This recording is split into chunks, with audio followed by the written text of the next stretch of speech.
The door never opened. The porch light burned like a small confession. A pickup crackled on a damp road, scorched, not gone. Someone wanted vanishing. And a whisper crossed a property line. "We know you." That truth would cost a life. You're about to find out how a bill the size of a grocery run became the cheapest part of this crime.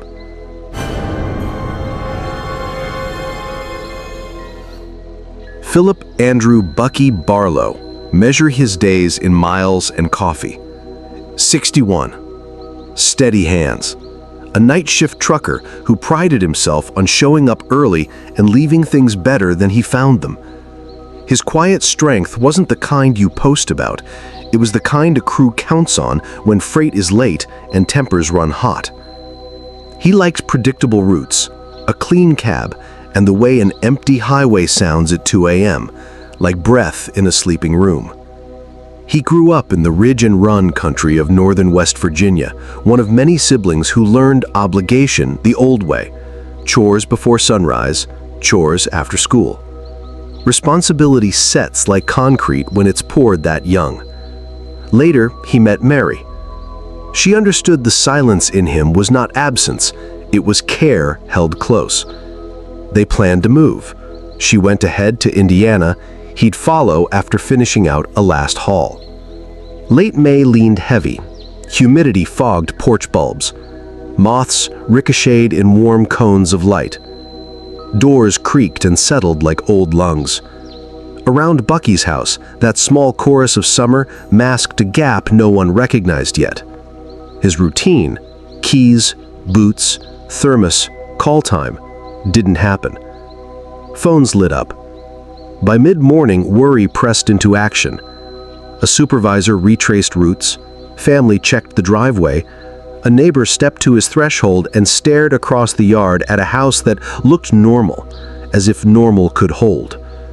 Hindsight is a filter, not a camera. Looking back, the signs align: a burned truck that refuses to disappear, a house whose appliances change depending on who listens, and two neighbors who want to help just a bit too much. This is Twisted Case. Empathetic, evidence-led true crime with controlled reveals. If that's your lane, subscribe and stay close.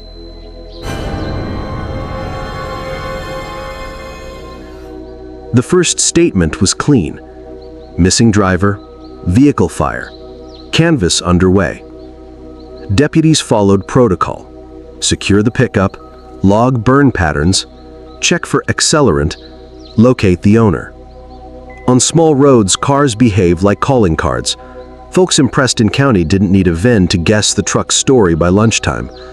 The question moved quickly from, "Where is he?" to, "What put him there?" Neighbors gave ordinary answers that felt almost rehearsed. One mentioned the air conditioner thumping at 2. Later it became the washer and dryer. Machines don't change like that. Timelines nudged by minutes. Word choices softened, then hardened. A couple next door volunteered help and detail, always present, always available, always slightly off. Money slid in as a murmur. Utility notices, shut-off dates. The kind of invoice you magnet to a fridge and promise to fix on Friday. People talk. Need has a sound. And the truck, singed and sulking, told its own story. Arson attempted, erasure unfinished. So detectives asked the blunt question: if this is a simple disappearance with a coincidental fire, why do the edges of the story curl when touched? A house that hums two different ways, a pair of neighbors at the center of every version, a debt approaching, a victim who keeps a regular clock. Was this really a vanishing, or was the fire a curtain drawn after the act? A second interview, a recorded jail call, a name that wasn't the boyfriend's. One admission, then another. Irreversible. 10 humid days after Buckie missed work, hunters paused at a low bridge where water slows. The air went still in that way heavy heat can make it. Denim tugged by current. a human form at rest, face down. Deputies approached with grim precision. Sheet, photos, measurements. Identification came quickly. It was Buckie. The injuries described brutality without spectacle. Families broke in private, neighbors left porch lights on longer than usual. Even as the creek moved past, the case tightened like a knot.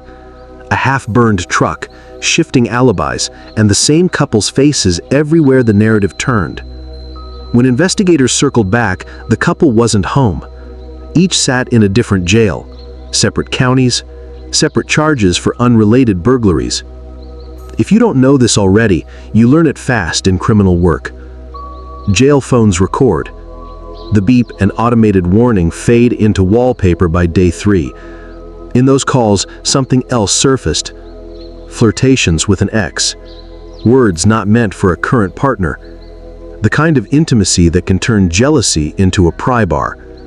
When presented with betrayal, the cock cracked.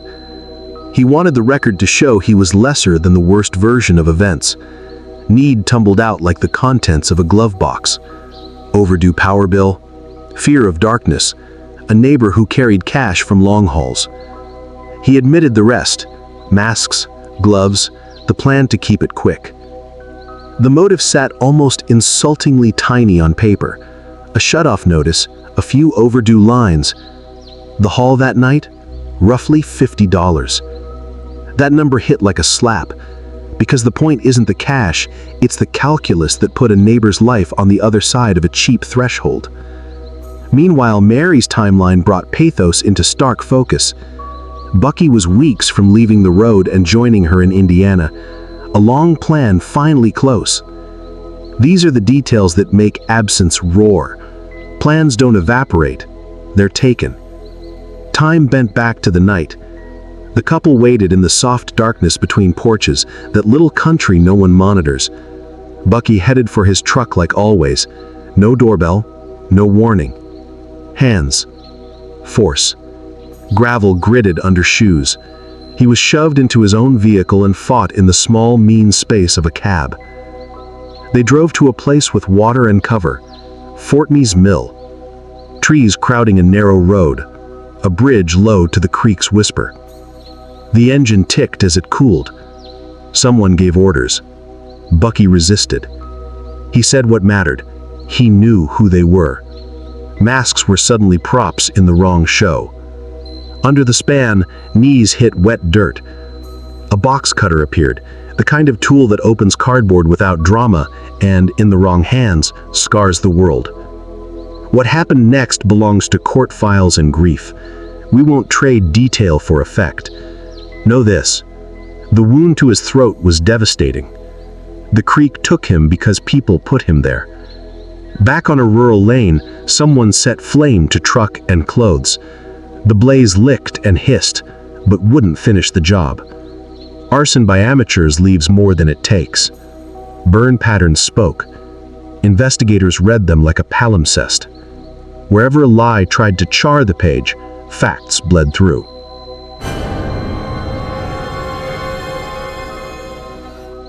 Inside concrete echoes, bravado expands. Inmates traded stories, and one voice bragged about harm in a way that made even hardened listeners go quiet. Whether shock value or confession, the talk returned to its source. Meanwhile, each partner tried to load the heaviest acts onto the other. Finger-pointing is a dance. Forensics is a metronome. When the autopsy lined up with the jealous phone calls and the botched burn, the story clicked into its grim final shape. Only when fact threads braided did prosecutors stitch charges that would hold. First-degree murder, kidnapping, first-degree robbery, and concealment, acts that began with water and fire.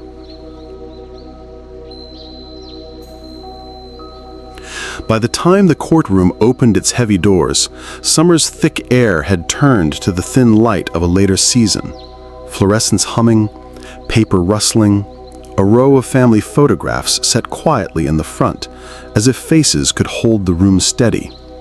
A pre-sentence report flattening the worst night of a good man's life into careful lines, and the lead investigator describing a porch path, a cab struggle, a drive to a bridge where knees pressed mud, a blade used for work turned to harm, a body dropped to water, and a fire that failed to finish the lie. While two defendants stared forward and then sideways, trading blame like a life raft that couldn't float them both. The judge spoke, life with mercy. The sentences were stacked as if to build a wall you can't climb. Life with the possibility of a far-off review, and then centuries on the robbery, consecutive. Words like mercy and numbers that high seemed to clash, but together they did what the law often tries to do: leave a theoretical door at the end of a very long hallway while sealing the present for those who need safety now and safety later. On paper, this becomes arithmetic. Overdue bill plus mask plus blade equals death plus decades. But arithmetic hides weather. This case is about proximity, the thin strip of grass between houses, the knowledge traded across porches, the way routine makes you visible. The moral map is close to home. The person most likely to weaponize your schedule is the one who knows it. Prevention doesn't sound cinematic. It sounds like a church benevolence fund and a quiet envelope. It sounds like a neighbor who texts a fire department auxiliary when a shutoff notice arrives. It sounds like a school assembly where someone holds up a box cutter sealed in evidence plastic and explains choices before adrenaline and pride take the wheel. None of that rewrites what happened to Buckie. All of it matters for who lives next door to you tonight. Thanks for staying with Twisted Case. Quiet rooms, honest facts, controlled reveals. If empathy and evidence are your guides, subscribe so these stories stay careful and human. Dilemma for you. When a murder begins as a small dollar robbery, a neighbor's life traded for the price of a utility bill, how should courts balance protection and possibility? Are stacked centuries the right firewall for a community? Or should mercy keep a credible path that acknowledges change even after brutality like this? Share your reasons, not just your reaction. Let us know your thoughts in the comments below. Subscribe for more gripping true crime breakdowns, mysteries, and criminal psychology stories, only on Twisted Case.